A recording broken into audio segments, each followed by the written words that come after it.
উর্মি, আপনি জানেন যে শীতের তীব্রতা বাড়ার সাথে সাথে কিন্তু সাভারের বাজারগুলোতে শীতের সবজিও কিন্তু বেড়েছে। পর্যাপ্ত পরিমাণ সাভারের বাজারগুলোতে কিন্তু শীতের সবজি রয়েছে এবং শীতের সবজি সরবরাহ থাকার সাথে সাথেই কিন্তু শীতের সবজির দামও কিন্তু শিথিল রয়েছে এবং কমতেই শুরু করেছে। আস্তে আস্তে শীতের সবজির দাম কিন্তু এখন হাতের নাগালে চলে আসতেছে।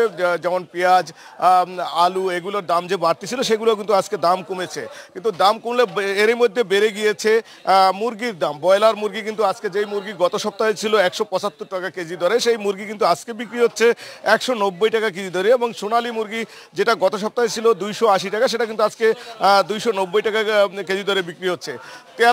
তেল নিয়ে যেন তেলসমাতির আর কোনো শেষই হচ্ছে না। তেল নিয়ে কিন্তু বাজারের অবস্থা কিন্তু খুবই ভয়াবহ।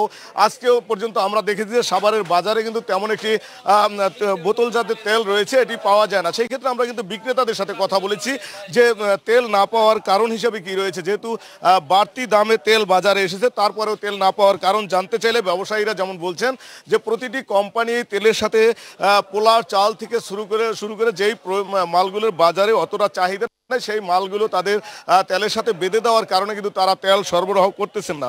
আজকে কিন্তু বাজারে খোলা তেল বিক্রি হচ্ছে 190 টাকা কেজি দরে এবং বোতলজাত তেলের দাম, যেই তেলটা 175 টাকা ছিল, সেটা কিন্তু 182 টাকা কেজি দরে বিক্রি হচ্ছে। পাশাপাশি আমরা দেখেছি যে এই যে তেলগুলো আজকে কিন্তু কিছু কিছু দোকানে শুধু তীর সয়াবিন তেলটা দেখা যাচ্ছে এবং অন্য কোনো তেল কিন্তু বাজারে আমরা দেখতে পাইনি।